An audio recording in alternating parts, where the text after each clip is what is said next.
Hello students, I'm your physics teacher.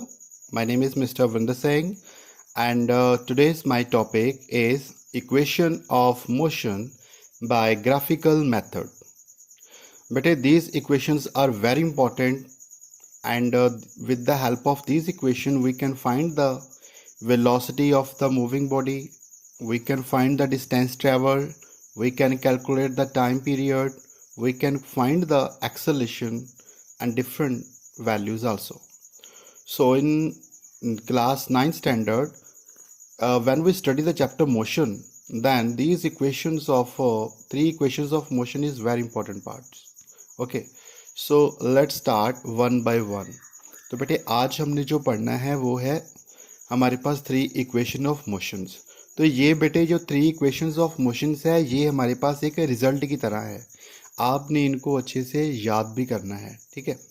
और next जो question आपको एग्जाम में आता है वो है equation for velocity time relation. मतलब आपको इनका क्वेश्चन आ सकता है कि drive the graphical representations. Okay, drive the equations of motion by graphical method. आपको आएगा या तो आपको इक्वेशन नंबर 1 आ सकती है, या 2 हो सकती है, या फिर 3rd आ सकती है. सो क्वेश्चन आएगा drive the equation of motion, इन तीनों में से कोई एक दी होगी बाय ग्राफिकल मेथड. तो ग्राफिकल मेथड की हेल्प से आपने इसको क्या करना है, ड्राइव करना है, ठीक है. So let's start. These three are very important और आप सब बच्चों ने इसको अपनी कॉपी के ऊपर जरूर लिखना है, सारे का सारा, ठीक है. So let's start. First, equation for velocity time relation. तो हमारे पास जो वेलोसिटी टाइम रिलेशन होता है that is v is equal to u plus a t, ठीक है. तो इसके लिए बेटे हम एक स्टैंडर्ड ग्राफ बनाएंगे और ये जो स्टैंडर्ड ग्राफ का वैल्यूज़ होगा इसी ग्राफ को हम तीनों ही इक्वेशंस में यूज़ करेंगे. ये ग्राफ हम एक बार बनाएंगे और इसी ग्राफ की हेल्प से हम तीनों ही रिलेशन को 1 2 3 को ड्राइव करेंगे, ठीक है. So let's start. So first of all हम ग्राफिकल रिप्रेजेंटेशन को समझते हैं. So consider a velocity and time graph. Time को हम हमेशा अलोंग एक्स एक्सिस लेते हैं, इसके यूनिट सेकेंड, और वेलोसिटी को along Y axis along unit is metre per second. So consider an object having initial velocity u at point A. तो एक ऑब्जेक्ट है जो कि रेस्ट पे नहीं है, उसकी कोई ना कोई इनिशियल वेलोसिटी ली है हमने, ठीक है.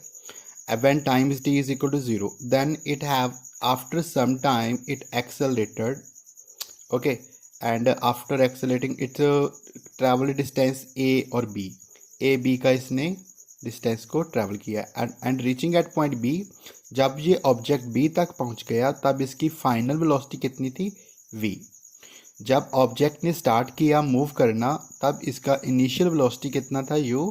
जब मैक्सिमम वेलोसिटी थी एट पॉइंट बी तब उसकी वेलोसिटी कितनी थी, v, ठीक है.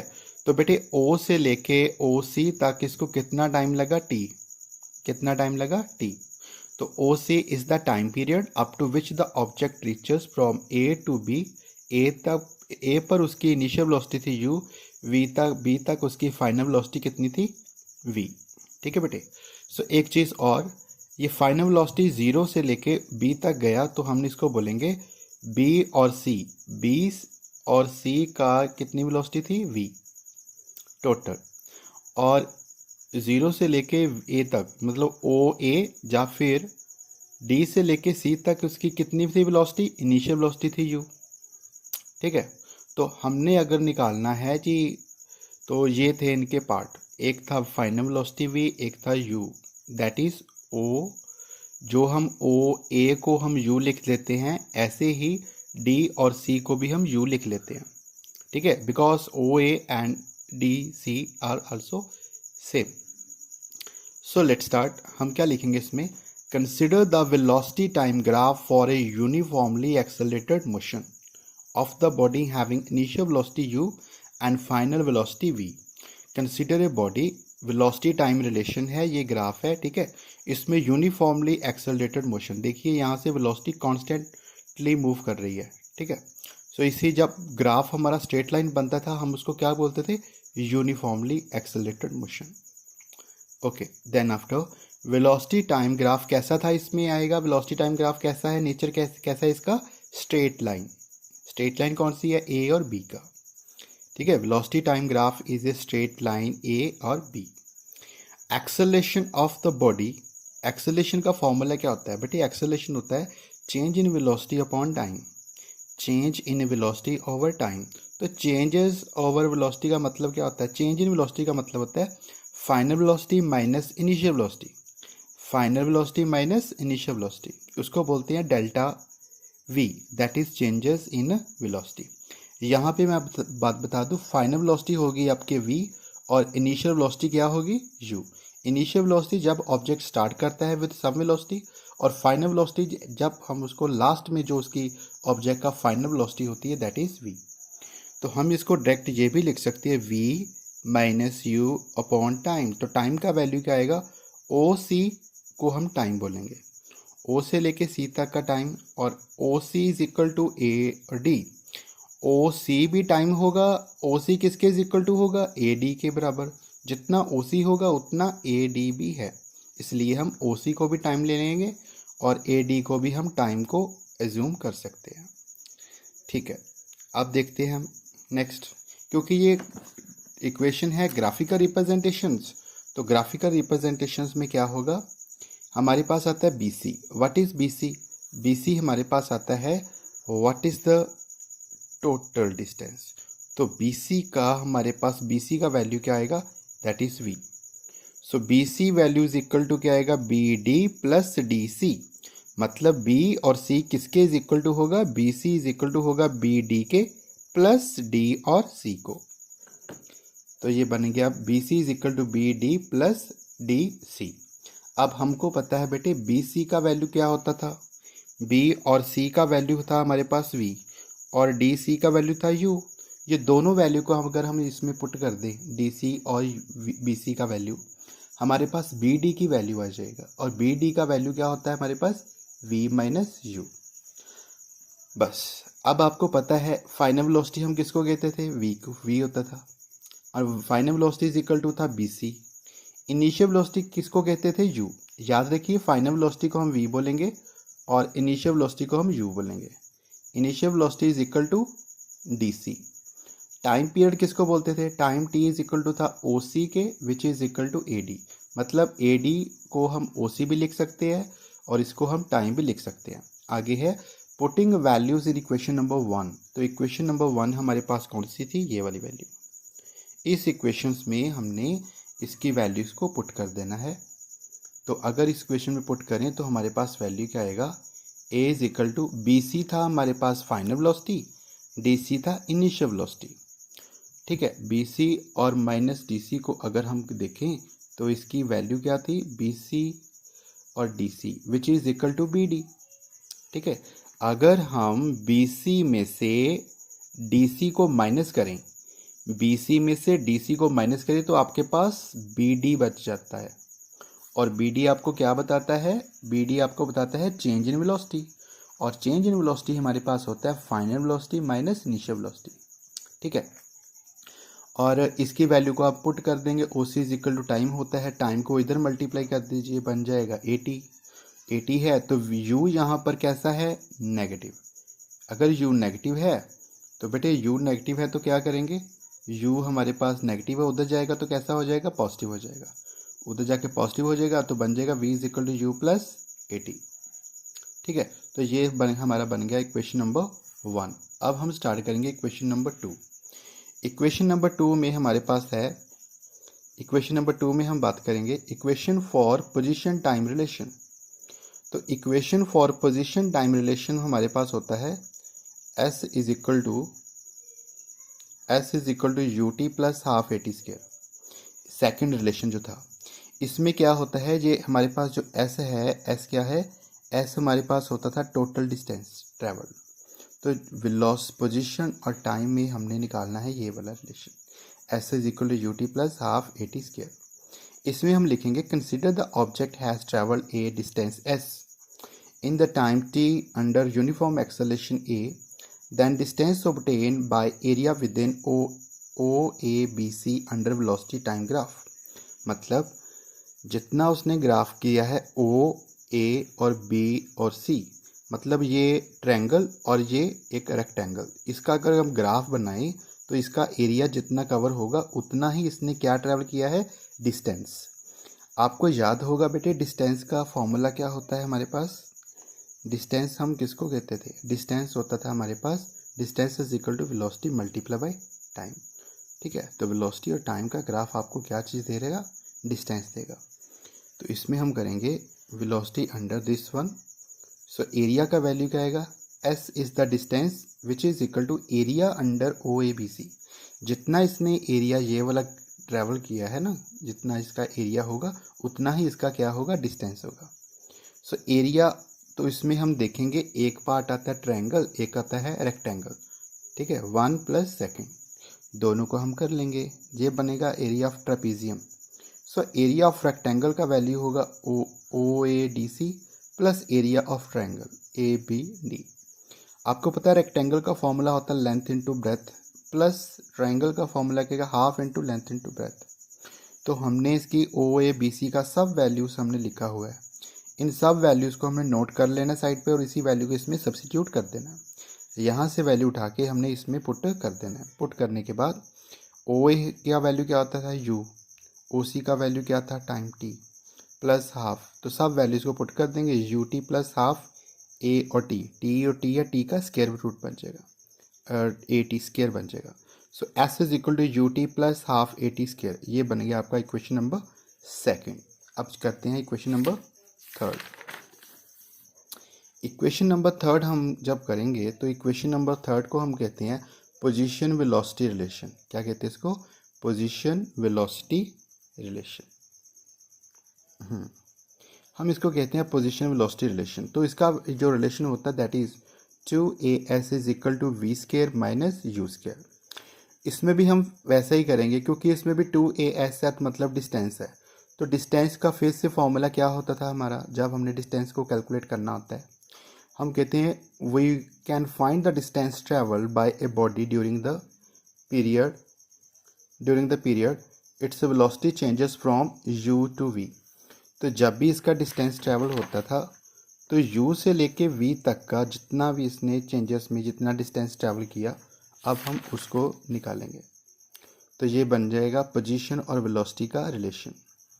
इसमें भी अगर डिस्टेंस निकालना है तो डिस्टेंस का फिर से एरिया बन जाएगा, area under O A B C का। हमको पता है कि area under O B C में क्या पार्ट आता था, एक आता था area of rectangle, area of triangle plus area of rectangle. तो बेटे ट्रायंगल में ट्रायंगल का रिजल्ट लगा दिया पिछले वाला, रेक्टेंगल में रेक्टेंगल का लगा दिया। अब इन दोनों की इक्वेशन को पहले गौर से देखिए। हमारे पास ओ सी भी है और ए डी भी है। ए डी और ओ सी दोनों किसके इक्वल टू होते हैं, टाइम के। ठीक है, तो हमने यहाँ पे टाइम का वैल्यू पुट कर देंगे इनकी जगह पे। बाकी ओ ए का वैल्यू किसके इक्वल टू था, यू के। और बी डी का वैल्यू हमने पीछे यहाँ से देखिए, बी डी का वैल्यू क्या निकाला था, वी माइनस यू, इसी को हमने पुट कर देना यहाँ पे। तो ये सारी की सारी वैल्यू हमने इस इक्वेशन में पुट कर देनी है। करने के बाद आप देखेंगे t cross v minus u plus u t बन जाएगा। अब नीचे 2 है तो हमने एलसीएम का फॉर्म लेके इसको 2 को इधर मल्टीप्लाई कर देना है, और टी इधर भी है, दोनों का है, इसलिए हमने टी को कॉमन ले लिया। टी को कॉमन ले लिया, 2 से मल्टीप्लाई करने के बाद ये 2 पॉजिटिव है ना, यहाँ पे देखिए पॉजिटिव 2u है, यहाँ पे नेगेटिव है, एक यहाँ से कट कैंसिल हो गया। तो ये बन जाएगा v plus u upon 2 multiply by T. अब हमने टाइम का वैल्यू कहाँ से निकालना है, जो फर्स्ट इक्वेशन ऑफ मोशन थी। हमारे पास फर्स्ट इक्वेशन ऑफ मोशन थी v is equal to u plus a T.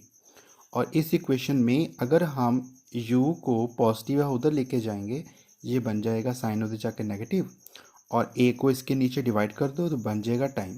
तो टाइम का वैल्यू हम इस इक्वेशन से निकाल के उसको इक्वेशन नंबर 1 में पुट कर देंगे। Putting values of 2 into equation number 1। तो 2 वैल्यू हमारी टी की है, इसको हमने फर्स्ट की वैल्यू में पुट कर देना। पुट करेंगे तो हमारे पास कौन सा वैल्यू बन जाएगा, देखिए इसमें हमारे पास वैल्यू बन रहा है s is equal to v plus u upon 2, ठीक है, multiply by v minus u upon a, time का वैल्यू।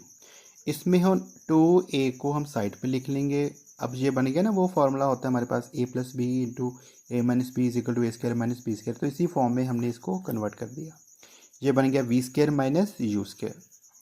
तो बस इतना हो गया। तो 2a को हम यहाँ पे मल्टीप्लाई कर देंगे, cross multiply from this side, तो बन गया हमारा third formula 2as is equal to v square minus u square. तो ये हमारी इक्वेशन ऑफ मोशन का थर्ड। बेटे मेरी एक बात अच्छे से याद रखना, ये तीनों ही इक्वेशंस को आपने कॉपी पे करना है और फाइनल के एग्ज़ाम में आपको इनमें से कोई एक क्वेश्चन आएगा, ठीक है। चाहे आपको इक्वेशन ऑफ मोशन थर्ड आ सकता है, फर्स्ट आ सकता है, या फिर सेकंड आ सकता है। ये तीनों ही बहुत इंपॉर्टेंट है और इससे रिलेटेड क्वेश्चन को भी हम न्यूमेरिकल्स भी हम आगे करेंगे। अब ये आ गया आपका लास्ट टॉपिक। तो हमारा ये जो हमारा लास्ट टॉपिक है ये है हमारे पास यूनिफॉर्म सर्कुलर मोशन। तो हमारे पास है सर्कुलर मोशन। पहले पढ़ेंगे सर्कुलर मोशन क्या होता है। Motion of a body moving around a fixed point in a circular path is known as circular motion. तो कोई भी ऑब्जेक्ट अगर वो गोल गोल सर्कुलर राउंड में मूव कर रहा है, ठीक है ना, अराउंड ए फिक्स्ड पॉइंट, किसी भी एक फिक्स पॉइंट के, मान लीजिए ये फिक्स पॉइंट है, तो इसके गोल गोल गोल गोल गोल कोई ऑब्जेक्ट को आप रोटेट कर रहे हो, तो इसके मोशन को हम क्या बोलेंगे, सर्कुलर मोशंस। ठीक है बेटे, तो ये इसकी डेफिनेशन को भी आपने याद रखना है। नेक्स्ट है इसकी एग्जांपल। ऐसे कौन से मोशंस हैं जो सर्कुलर मोशंस होते हैं। Motions of electric fan, motion of moon around earth, और motion of satellite around the earth, motion of planets around the sun. और भी बहुत सारी डेफिनेशंस है और एग्जाम्पल्स है, सॉरी, ठीक है। तो आप इसकी एग्जाम्पल और भी लिख सकते हैं। एक ये भी टॉपिक सारा आपने कॉपी पे उतारना है, सर्कुलर मोशंस। आगे एक और लास्ट टॉपिक है हमारे पास, what is uniform circular motion. Uniform का मतलब होता है जब कांस्टेंट स्पीड होगा। किसी भी सर्कुलर मोशन हो ना किसी बॉडी का, जिसमें उसकी स्पीड कैसी होगी, यूनिफॉर्म या फिर कांस्टेंट, ऐसे मोशन को हम बोलते हैं uniform circular motion. Circular motion of a body having uniform और constant speed is known as uniform circular motion. ठीक है बेटे, तो जब भी किसी ऑब्जेक्ट की कांस्टेंट स्पीड होगी ना, तो उस मोशन को बोलेंगे हम यूनिफॉर्म सर्कुलर मोशन। उसमें उसकी ऑब्जेक्ट की स्पीड सेम ही रहती है, चेंजेस नहीं होती। जैसे motion of earth around sun, तो हमने देखा है कि अर्थ जो है वो कितने टाइम पे वन रोटेशन कंप्लीट करती है, अराउंड 1 ईयर, और अराउंड इट्स ओन एक्सिस, अपनी एक्सिस पे कितना टाइम पे, 24। तो इसमें 24 ही टाइम लगता है, कभी भी उसने टाइम ज़्यादा या कम नहीं लिया, तो वो कांस्टेंट स्पीड है अर्थ की। ठीक है, ओके। लास्ट होता है, अगर हमने निकालना है next speed in a linear speed in a circular path. अगर हमारे पास सर्कुलर पाथ है तब उसका स्पीड निकालना हो तो कैसे निकालते हैं। देखिए, तो स्पीड के लिए हमारे पास एक फॉर्मूला होता था, v is equal to distance upon time, आपको याद होगा। तो जितना डिस्टेंस ट्रैवल किया है अपॉन टाइम, तो अगर ऑब्जेक्ट यहाँ से मान लीजिए स्टार्ट करता है फ्रॉम ए से, तो ये पूरा चक्कर लगाने के बाद हैविंग इट्स रेडियस आर, तो ये इसका सर्कमफ्रेंस होता ना, तो जितना चक्कर लगाएगा इनटू आर, तो 2 पाई आर क्या होता है इसका, सर्कमफ्रेंस ऑफ सर्कल। जो सर्कमफ्रेंस ऑफ सर्कल होगा उतना ही उसका डिस्टेंस ट्रैवल किया, which is equal to 2 pi r. तो उसकी वैल्यू होगी इसकी 2 पाई आर के अपॉन टी।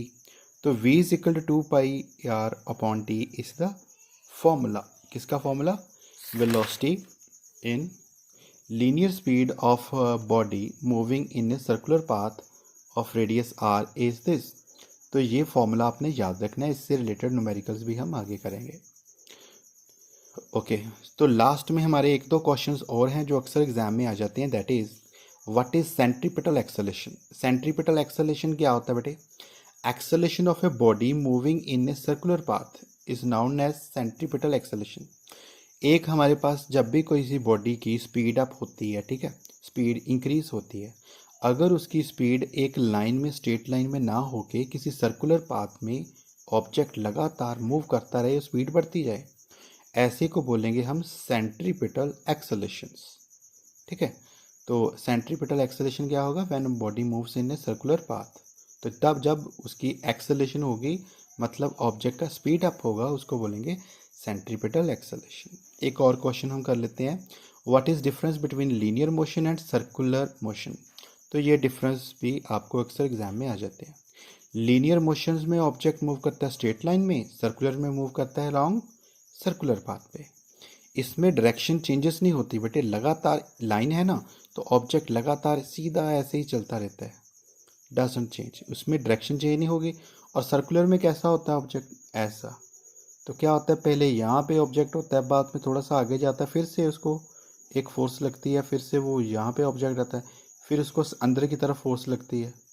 तो अंदर की तरफ फोर्स लगती रहती है और लगातार वो सेंटर की तरफ मूव करता रहता है। तो ऐसी उसकी लगातार क्या चेंजेस होती है, डायरेक्शन। तो यहाँ पे डायरेक्शन चेंजेस नहीं होती, यहाँ पे लगातार डायरेक्शन चेंज होती है। In linear motion if the body is moving with constant speed there is no acceleration. तो जिस ऑब्जेक्ट की स्पीड कांस्टेंट हो पर उसको हम लीनियर मोशंस में नो एक्सेलरेशन बोलेंगे, there is no acceleration of the body. तो एक्सेलरेशन कब होती है बेटे, जब उसकी डायरेक्शन चेंज हो। तो डायरेक्शन किस चीज़ में चेंज होती है, सर्कुलर मोशन में डायरेक्शन चेंज होती है, इसलिए यहाँ पे क्या होगा, there is acceleration of body even the speed is constant. तो यहाँ पे उसका डायरेक्शन चेंजेस नहीं होता, that is why the object have no acceleration of the body. ठीक है बेटे, तो ये था हमारा आज का टॉपिक। नेक्स्ट हम टॉपिक इसके न्यूमेरिकल्स करेंगे, किसके, इक्वेशन ऑफ मोशंस के।